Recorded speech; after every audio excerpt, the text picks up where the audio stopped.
洛神花，洛神花，小小棵也会开花。你看这个是塑胶布上面放那个土，从水沟里面捞，从水沟里面捞出来的土，从水沟里面捞出来的。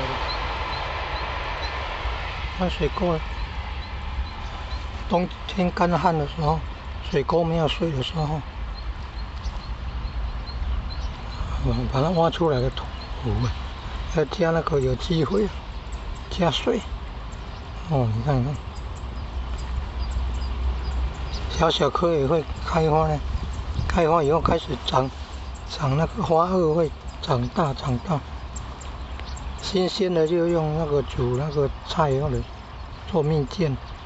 太多的时候，秋天比较不会下雨，不会造成花霉了，就可以晒干了。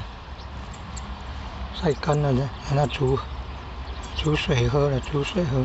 洛神花茶，洛神花，你看有花青素，吃的主要是那个花萼，小小棵就开花了。